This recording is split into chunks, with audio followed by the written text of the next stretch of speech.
Hello everyone. इस video में हम फोरियर ट्रांसफॉर्म का यूज करते हुए किसी पार्शियल डिफरेंशियल इक्वेशन को कैसे सोल्व करते हैं, इस पर कुछ और प्रॉब्लम्स को सोल्व करेंगे। ठीक है।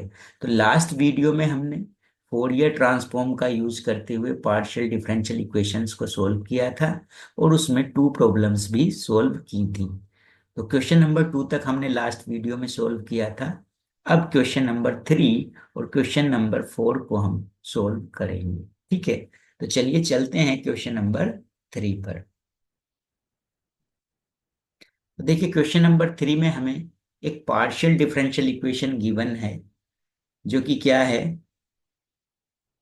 Del u upon del t equal to del two u upon del x square. इस पार्शियल डिफरेंशियल इक्वेशन को हमें सोल्व करना है और इस पार्शियल डिफरेंशियल इक्वेशन के लिए थ्री कंडीशंस भी यहाँ पर गिवन है।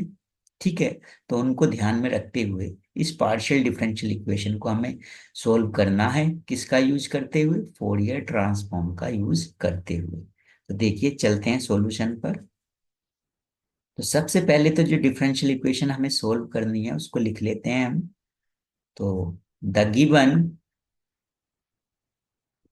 पार्शियल डिफरेंशियल इक्वेशन इज, क्या गिवन है, del u upon del t equal to del two u upon del t square.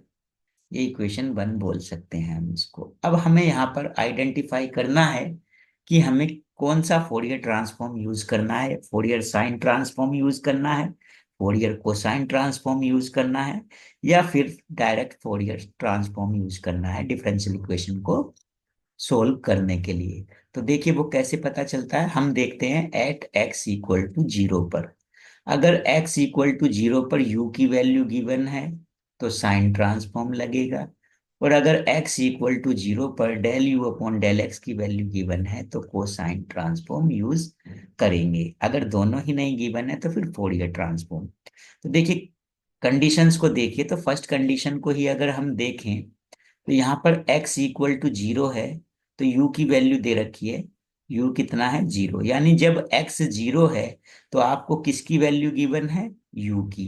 तो कहने का मतलब आपको कौन सा ट्रांसफॉर्म यूज करना है, साइन ट्रांसफॉर्म यूज करना है। तो ये तो हमने आइडेंटिफाई कर लिया कि हमें कौन सी ट्रांसफॉर्म यूज करनी है, फोरियर साइन ट्रांसफॉर्म यूज करनी है डिफरेंशियल इक्वेशन को सोल्व करने के लिए।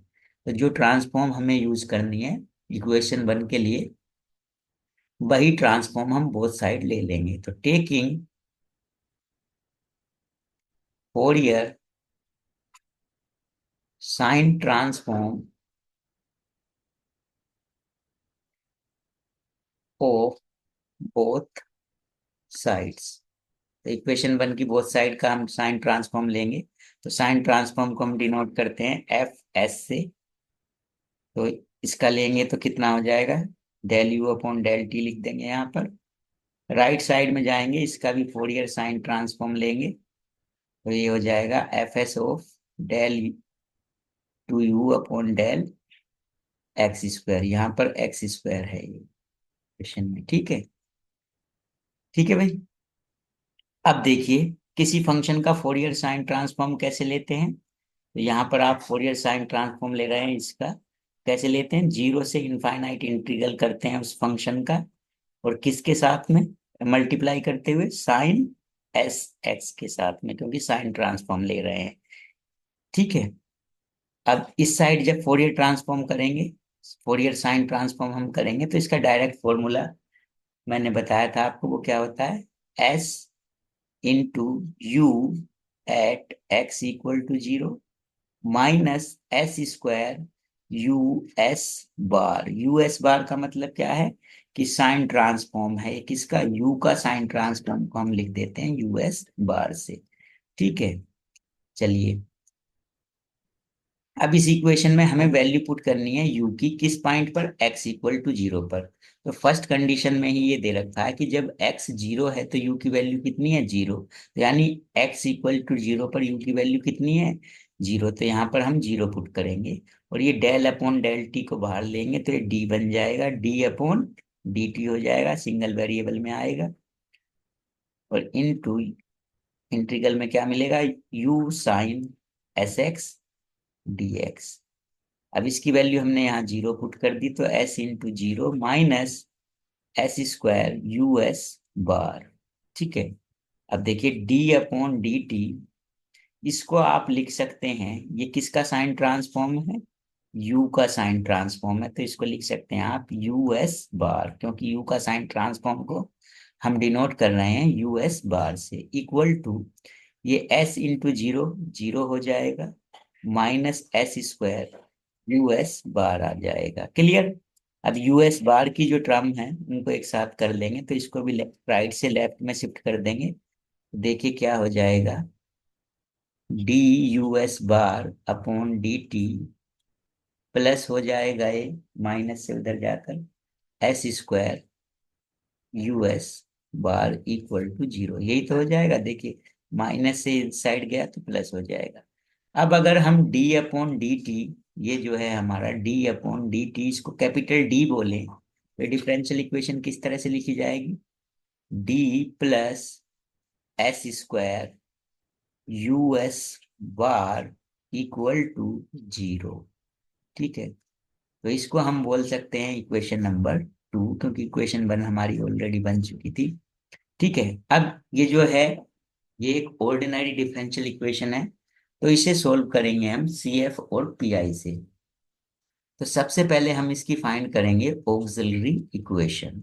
द ऑक्सिलरी इक्वेशन इज, ये जो डी का फंक्शन है, इसमें डी के प्लेस पर एम पुट कर देंगे, तो क्या आएगा एम प्लस एस स्क्वायर, और इसको किसके इक्वल पुट करेंगे, 0 के। तो इससे m की जो वैल्यू मिलेगी हमें, वो मिलेगी माइनस एस स्क्वायर, यानी एक सिंगल रूट मिला हमें इस इक्वेशन का। क्लियर। अब सी एफ लिखते हैं, तो सी एफ क्या होती है, C1 e to the power m1, यानी कितना है minus s square into x लिखा करते थे हम, लेकिन यहाँ पर क्या है t, वेरिएबल क्या है यहाँ पर t अपॉन में, देखिए t के रेस्पेक्ट में डिफरेंशियल हुआ है, तो यहाँ आएगा t। तो ये आ गई सी एफ। अब पी आई यहाँ पर निकलेगी नहीं, पी आई 0 होगी, क्योंकि यहाँ राइट हैंड साइड में क्या है, 0 है यहाँ पर, देख लीजिए आप। तो पी आई 0 हो जाएगी, तो सी एफ इसका सोल्यूशन हो जाएगा। तो आप लिख सकते हैं the solution of equation 2 is, तो इक्वेशन 2 का सॉल्यूशन लिखेंगे, किसके इक्वल लिखेंगे, यूएस बार के, क्योंकि यहाँ पर क्या है यूएस बार। तो यूएस बार क्या हो जाएगा, किसके इक्वल हो जाएगा, सी एफ के, क्योंकि पी आई तो 0 है। तो u s bar equal to c f, तो u s bar equal to c f कितनी आई है, ये C1 e to the power minus s square t, इसको बोल दीजिए इक्वेशन नंबर 3। अब देखिए करना क्या है, अब क्वेश्चन को देखेंगे फिर से। देखिए ये कंडीशन, फर्स्ट कंडीशन हमने यूज कर लिया। अब सेकंड कंडीशन को अगर हम देखें, तो ये जो सेकंड कंडीशन में u की वैल्यू गिवन है, ये किस पॉइंट पर गिवन है, t इक्वल टू 0 पर। किस पर गिवन है, t इक्वल टू 0 पर। तो हम यहाँ पर भी पहले t के प्लेस पर 0 पुट करेंगे इक्वेशन 3 में। तो हम ले लेंगे एट t इक्वल टू 0 पर। तो जब t 0 होगा तो यूएस बार कितना होगा, t के प्लेस पर यहाँ 0 पुट किया तो e टू द पावर 0 1 होता है, तो यूएस बार आया हमारा C1। इसको इक्वेशन नंबर 4 बोल दीजिए। अब और क्या गिवन है हमें t इक्वल टू 0 पर, उसको भी देखिए। तो t इक्वल टू 0 पर हमें u गिवन है, कितना गिवन है, देखिए जब x जो है 0 और 1 के बीच में है तो 1 है, और x अगर 1 से ग्रेटर देन है या इक्वल है तो वो 0 है। यानी आप लिख सकते हैं कि t इक्वल टू 0 पर क्या गिवन है, ये 1 है जब ये x जो है आपका 0 और 1 के बीच में है, और ये 0 है कब, जब x 1 के इक्वल है या 1 से ग्रेटर है। तो अब ये जो कंडीशन गिवन होती है हमें, इसका भी हमें, ये कब गिवन है, t इक्वल टू 0 पर, इसका भी हमें फोरियर ट्रांसफॉर्म लेना होता है। कैसा फोरियर ट्रांसफॉर्म, यहाँ कैसा लिया था आपने, साइन ट्रांसफॉर्म, क्वेश्चन को सोल्व करने के लिए। तो इसका भी आप क्या ले लीजिए, साइन ट्रांसफॉर्म ले लीजिए इस कंडीशन का भी। Taking Fourier sine transform of both side, देखिए किसी फंक्शन का फोरियर ट्रांसफॉर्म लेंगे तो इसका तो यू का तो डायरेक्ट फोरियर साइन ट्रांसफॉर्म आप क्या लिख सकते हैं, यू एस बार लिख सकते हैं डायरेक्ट। और वैसे कैसे लिया जाएगा यू का फोरियर ट्रांसफॉर्म, यही तो होगा 0 to इनफाइनाइट, किसका ले रहे हैं यू का, तो यू इंटू साइन ट्रांसफॉर्म ले रहे हैं तो into sine s x into D x होगा। अब लिमिट है 0 to इनफाइनाइट, लेकिन जो फंक्शन मिल रहा है हमें, फंक्शन मिल रहा है 0 से 1 के बीच में, और फिर 1 से अगर ग्रेटर है तो वो 0 मिल रहा है, तो इस रेंज को आप ऐसे ब्रेक कर लेंगे। तो 0 से इनफाइनाइट जाना है तो पहले आप चले जाइए 0 से 1, फिर 1 से आप कहाँ चले जाएंगे इनफाइनाइट, तो u sine s x d x. अब 0 से 1 के बीच में जो यू की वैल्यू गिवन है, 0 से 1 के बीच में यू की वैल्यू 1 है, तो ये 1 पुट कर देंगे। तो यहाँ पर कितना आ जाएगा, ये फर्स्ट इंटीग्रल में यू 1 हो जाएगा, तो 0 to 1, 1 into sign s x d x, plus 1 से इनफाइनाइट, यानी 1 से अगर ग्रेटर है यू तो यू की वैल्यू कितनी, 1 से ग्रेटर है जब एक्स तो यू की वैल्यू कितनी गिवन थी 0, तो ये हो जाएगा 0 sine s x d x. ठीक है भाई, तो u s bar equal to मिला आपका, देखिए 1 इंटू साइन एक्स इसका इंटीग्रल कर दीजिए साइन एस एक्स का, तो साइन एस एक्स का इंटीग्रल हो जाएगा, साइन का इंटीग्रल क्या होता है, कोस होता है, और माइनस का होता है, तो minus cos S x upon S हो जाएगा, क्योंकि एक्स का कोफिशिएंट यहाँ एस है, तो एक्स के रेस्पेक्ट में करेंगे तो अपॉन में एस हो जाएगा, और इस पर लिमिट कितनी लगेगी 0 से 1, और ये जो पार्ट है ये 0 हो जाएगा क्योंकि ये 0 से मल्टीप्लाई हो रहा है यहाँ पर। ठीक है, चलिए अब इसको और थोड़ा सा सिंप्लीफाई कर लेते हैं। तो पहले आप अपर लिमिट पुट करेंगे किसके प्लेस पर, एक्स के प्लेस पर, क्योंकि इंटीग्रल एक्स के रेस्पेक्ट में हुआ था। तो माइनस कोस एक्स के प्लेस पर वन पुट कर दिया, तो कोस एस अपॉन एस। अब लोअर लिमिट पुट करेंगे 0, तो लोअर लिमिट पुट करते हैं तो माइनस आता है, और माइनस ऑलरेडी यहाँ पर है तो माइनस माइनस प्लस, यहाँ पर एक्स के प्लेस पर जैसे ही 0 किया तो कोस 0 हो जाएगा 1, तो 1 अपॉन एक्स एस आ जाएगा। ठीक है, तो यू एस बार मिला आपको, 1 अपॉन एस कॉमन ले लीजिए तो ये मिल गया 1 माइनस कोस, 1 माइनस कोस कितना मिला एस, ये यू एस बार आ गया भाई। क्लियर, ये कब आया है जब टी इक्वल टू 0 था, तो इसको इक्वेशन नंबर बोल दीजिए 5, क्योंकि इक्वेशन 4 बन गई होगी, देख लेते हैं। इक्वेशन 4 ये थी। अब देखिए इक्वेशन 4 में यूएस बार गिवन है C1, और इक्वेशन 5 में यूएस बार कितना गिवन है ये, तो दोनों को कंपेयर कर दीजिए। फ्रॉम इक्वेशन 4 एंड इक्वेशन 5, तो दोनों को कंपेयर किया तो ये यूएस बार कितना था वहां पर C1, तो C1 इक्वल टू कितना आ जाएगा 1 upon s, 1 minus cos S, ये C1 आ गया। अब ये जो C1 की वैल्यू है ये आप किस में पुट करेंगे, ये पुट कर देंगे आप इक्वेशन नंबर 3 में। ठीक है, तो लिख सकते हैं थ्री फ्रॉम इक्वेशन 3, तो आ जाएगा u s bar equal to C1 की वैल्यू रख दीजिए 1 upon s, 1 minus cos s into कितना, यहीं पर तो पुट कर रहे हैं भाई, तो इंटू कितना e⁻−s²t, e⁻−s²t। तो ये तो वैल्यू आई आपकी किसकी, यूएस बार की। क्लियर है, लेकिन अब ये आपको वैल्यू किसकी फाइंड करनी है, यू की, तो ये यू का साइन ट्रांसफॉर्म है यहाँ पर, तो इसको यहाँ से रिमूव करने के लिए क्या करेंगे, इनवर्स साइन ट्रांसफॉर्म ले लेंगे। तो टेकिंग इनवर्स साइन ट्रांसफॉर्म या inverse Fourier sine transform of both side, देखिए जब इसका लेंगे इनवर्स साइन ट्रांसफॉर्म तो ये बाहर हट जाएगा, ऐसे हट जाएगा, ये मिलेगा यू।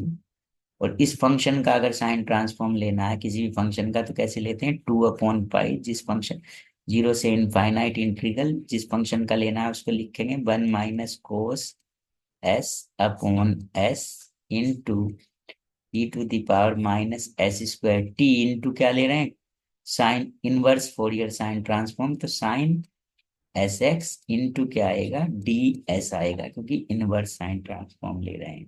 ठीक है, और यही क्या हो जाएगा, आपका फाइनल आंसर हो जाएगा। ठीक है, तो यही पार्शियल डिफरेंशियल इक्वेशन का सॉल्यूशन हो जाएगा। ठीक है, तो चलिए हम नेक्स्ट प्रॉब्लम पर चलते हैं, उसको ले लेते हैं।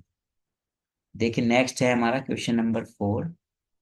क्वेश्चन नंबर 4 में क्या है, using Fourier transform solve del v upon del t equal to del two v upon del x square. एक डिफरेंशियल इक्वेशन आपको गिवन है, पार्शियल डिफरेंशियल इक्वेशन, इसको आपको सोल्व करना है, किससे, फोरियर ट्रांसफॉर्म से।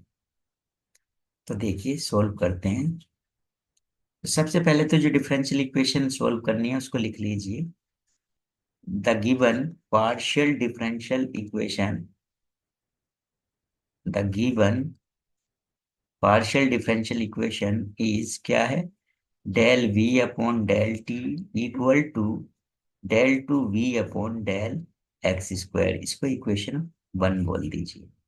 अब हमें ये आइडेंटिफाई करना है कि हमें फोरियर साइन ट्रांसफॉर्म यूज करनी है, फोरियर कोसाइन ट्रांसफॉर्म यूज करनी है, या फिर डायरेक्ट फोरियर ट्रांसफॉर्म यूज करनी है। वो कैसे पता चलेगा, हम देखते हैं एट एक्स इक्वल टू 0 पर। अगर u गिवन होगा तो sine transform x equal to 0 पर, और अगर del u upon del x given होगा x इक्वल टू 0 पर तो कोसाइन ट्रांसफॉर्म, और अगर इन दोनों में से कोई भी गिवन नहीं होगा तो फिर फोरियर ट्रांसफॉर्म यूज करेंगे। तो देखिए x इक्वल टू 0 पर कुछ नहीं गिवन है, इसको मत देखना आप।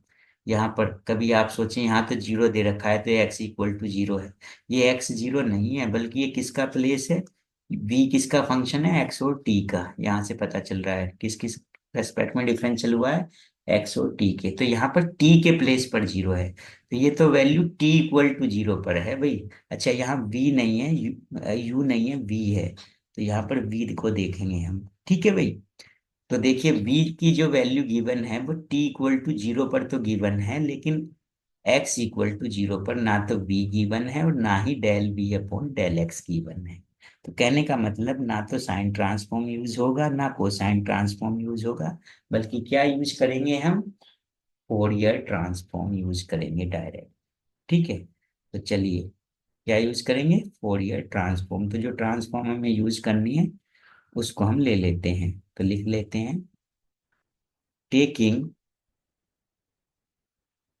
Fourier transform of both side of equation 1। तो इक्वेशन 1 का फोरियर ट्रांसफॉर्म लेंगे।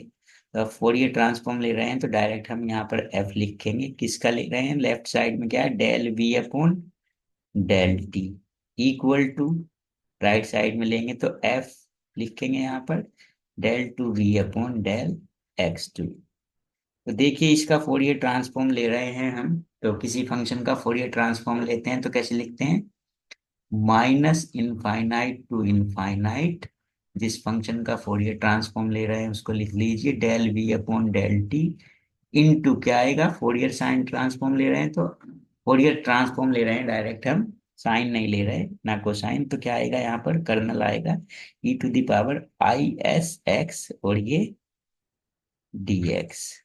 क्लियर, इक्वल टू, अब इधर जब फोरियर ट्रांसफॉर्म लेंगे तो इसका मैंने डायरेक्ट फॉर्मूला बताया था ये आपको लास्ट वीडियो में।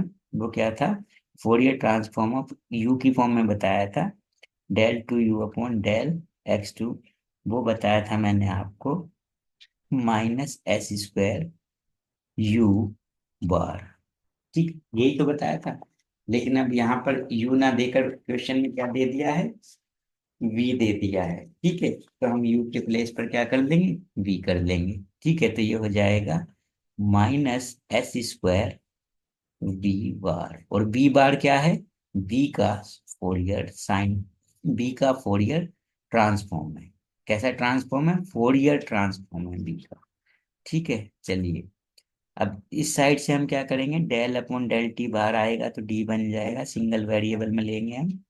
तो माइनस इनफाइनाइट टू इनफाइनाइट, यहाँ पर बचा v into e to the power iota s x d x equal to minus s square v bar. अब ये क्या है हमारा, ये जो टर्म है इसको अगर हम देखें तो देखिए v और साथ में है e to the power iota s x और इसका integral minus infinite to infinite. तो कहने का मतलब ये v का क्या है, फोरियर ट्रांसफॉर्म है। तो इसको लिख सकते हैं हम डी अपॉन डी टी, इसको लिख सकते हैं वी बार का मतलब v का फोरियर ट्रांसफॉर्म। ठीक है भाई। अब वी बार की जो टर्म है उनको एक साथ कर लीजिए, तो ये हो जाएगा d v bar upon d t plus s square b bar equal to zero. इसको यही तो मिलेगा, देखिए माइनस से इधर प्लस हो गया। ठीक है, अब इस d अपॉन डी टी को अगर मैं कैपिटल D से रिप्रेजेंट करूं तो ये हो जाएगा मेरा d plus s square b bar equal to zero. इसको मैं बोल सकता हूँ इक्वेशन नंबर 2, जो कि एक ऑर्डिनरी डिफरेंशियल इक्वेशन है। अब इसको सोल्व करने के लिए मैं क्या यूज करूंगा, सी एफ और पी आई यूज करूंगा। तो सबसे पहले मैं फाइंड करूंगा ऑक्सिलरी इक्वेशन। तो द ऑक्सिलरी इक्वेशन इज, ये जो डी का फंक्शन है इसमें डी के प्लेस पर एम पुट कर दिया, तो ये हुआ एम प्लस एस स्क्वायर। इसको जीरो के इक्वल पुट करते हैं तो इससे एम की वैल्यू आई आपकी माइनस एस स्क्वायर। अब सी एफ लिखना है, सिंगल रूट मिला है आपको, तो क्या होती है C F, C one e to the power m one. M कितना है, माइनस एस स्क्वायर इंटू क्या लिखते थे वहां पर, एस एक्स लिखते थे, लेकिन यहाँ पर नीचे वेरिएबल क्या है टी, तो यहाँ पर क्या आएगा टी आ जाएगा। ये सी एफ हो गई। पी आई इस केस में जीरो होगा क्योंकि यहाँ पर राइट हैंड साइड में क्या है जीरो, तो पी आई निकालने की जरूरत नहीं है। इक्वेशन 2 का जो सॉल्यूशन होगा वो सी एफ ही होगा क्योंकि पी आई इसमें नहीं मिलेगा। लिख देंगे द सॉल्यूशन ऑफ इक्वेशन 2 क्या होगा, यहाँ पर क्या है बी बार है, b bar equal to c f. तो सी एफ हम फाइंड कर चुके हैं, तो b bar equal to c f यानी c one e to the power minus s square t. इसको बोल दीजिए इक्वेशन नंबर 3। अब क्वेश्चन में देखेंगे क्या कंडीशन और गिवन है। ठीक है, तो क्वेश्चन पे चलते हैं। तो क्वेश्चन में यहाँ पर देखिए, यहाँ पर v की वैल्यू गिवन है किस पॉइंट पर, ये किसका प्लेस है, t का प्लेस है। तो t के प्लेस पर जब जीरो है, यानी जब t जीरो है तो v कितना गिवन है एफ एक्स। तो यानी किस पॉइंट पर वैल्यू गिवन है v की, t इक्वल टू जीरो पर। तो यानी हम इस इक्वेशन में भी t के प्लेस पर जीरो करेंगे इक्वेशन 3 में। तो at t equal to zero, तो t इक्वल टू जीरो होगा तो v बार इक्वल टू मिल जाएगा, यहाँ पर t के प्लेस पर जीरो किया तो e की पावर जीरो 1, तो v बार इक्वल टू मिला आपका c1। इसको इक्वेशन 4 बोलेंगे। ठीक है, अब गिवन क्या था वो t इक्वल टू जीरो पर, given at t equal to zero पर क्या गिवन था देखिए, ये गिवन था कि v कितना है एफ एक्स। तो t इक्वल टू जीरो पर क्या है v एफ एक्स है भाई। ठीक है, अब जो कंडीशन आपको गिवन है यहाँ पर, ये v की वैल्यू गिवन है t इक्वल टू जीरो पर, तो इसका भी आपको फोरियर ट्रांसफॉर्म लेना होगा। ठीक है, तो इसका भी क्या ले लेंगे आप, फोरियर ट्रांसफॉर्म, जिससे b बार बन जाए फिर इक्वेशन 4 को कंपेयर किया जा सके। तो taking Fourier transform of both side, देखिए फोरियर ट्रांसफॉर्म लेंगे तो v का फोरियर ट्रांसफॉर्म तो b बार लिख देंगे, और एफ एक्स का फोरियर ट्रांसफॉर्म लेते हैं किसी फंक्शन का तो क्या होता है formula, minus infinite to infinite F x into e to the power iota s x d x. तो ये हो जाएगा। अब एफ एक्स की कोई पर्टिकुलर वैल्यू अगर गिवन होती तो हम इंटीग्रल सोल्व करते, लेकिन एफ एक्स की वैल्यू कोई पर्टिकुलर गिवन नहीं है तो यही, और आगे हम सोल्व नहीं कर पाएंगे इस इंटीग्रल को, तो इसी इक्वेशन को मैं बोल दूंगा इक्वेशन नंबर 5। अब इक्वेशन 5 जो है ये भी t इक्वल टू 0 पर है, और इक्वेशन 4 जो है ये भी t इक्वल टू 0 पर है, और दोनों वैल्यू किसकी हैं, v बार की हैं। दोनों वैल्यूज को कंपेयर कर दूंगा तो C1 की वैल्यू कितनी आ जाएगी, ये आ जाएगी। तो लिख देंगे फ्रॉम इक्वेशन 4 एंड इक्वेशन 5। तो C1 की वैल्यू आ जाएगी हमारी, जो C1 होगा ये किसके इक्वल हो जाएगा, इसके इक्वल हो जाएगा minus infinite to infinite f(x) e to the power iota sx dx के इक्वल हो जाएगा। अब ये जो C1 की वैल्यू है हम ये किस में पुट करेंगे, C1 की वैल्यू पुट करेंगे हम इक्वेशन 3 में, क्योंकि जनरल सॉल्यूशन फाइंड करना है हम। ठीक है, तो फ्रॉम इक्वेशन 3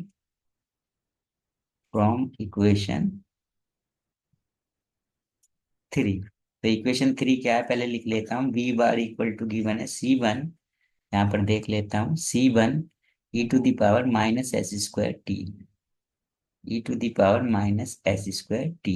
अब यहाँ पर C1 की वैल्यू पुट कर दीजिए, क्या है C1 की value minus infinite to infinite f(x) e to the power iota sx into क्या है dx, और ये क्या है e to the power minus s square t. तो ये हमने वैल्यू पुट कर दी किसकी, C1 की। अब ये तो b बार की वैल्यू आई है, हमें किसकी वैल्यू चाहिए, v की। तो बार कैसे हटेगा, मतलब b बार क्या है, फोरियर ट्रांसफॉर्म है, हमने फोरियर ट्रांसफॉर्म लिया था। तो अब हमें क्या लेना पड़ेगा, उसकी इनवर्स ट्रांसफॉर्म लेनी पड़ेगी। तो taking inverse Fourier transform of both side. ठीक है भाई, देखिए बी बार का जब इनवर्स फोरियर ट्रांसफॉर्म लेंगे तो बी बन जाएगा, बार हट जाएगा। अब इस फंक्शन का लेना है हमें इनवर्स फोरियर ट्रांसफॉर्म। तो पहले तो समझिए कि किसी फंक्शन का इनवर्स फोरियर ट्रांसफॉर्म कैसे लेते हैं। तो वो होता है formula 1/2 pi minus infinite to infinite, और जिसका भी लेना है, जिस फंक्शन का किसका लेना है, पूरा जो फंक्शन है इसका लेना है। तो ये क्या है, minus infinite to infinite f(x) e to the power iota sx dx into e to the power minus s square t. तो इस फंक्शन का लेना था, ये फंक्शन हमने रख दिया, इनटू इनवर्स फोरियर ट्रांसफॉर्म लेते हैं तो किससे मल्टीप्लाई करते हैं यहाँ पर फंक्शन में, e to the power minus iota s x into क्या हो जाता है ds। तो यही आपका क्या हो जाएगा, v की वैल्यू हो जाएगी, और यही आपका फाइनल आंसर हो जाएगा। ठीक है, तो आज की वीडियो में हमने एप्लीकेशन ऑफ फोरियर ट्रांसफॉर्म की कुछ और प्रॉब्लम्स को सॉल्व किया। तो थैंक्स फॉर वॉचिंग।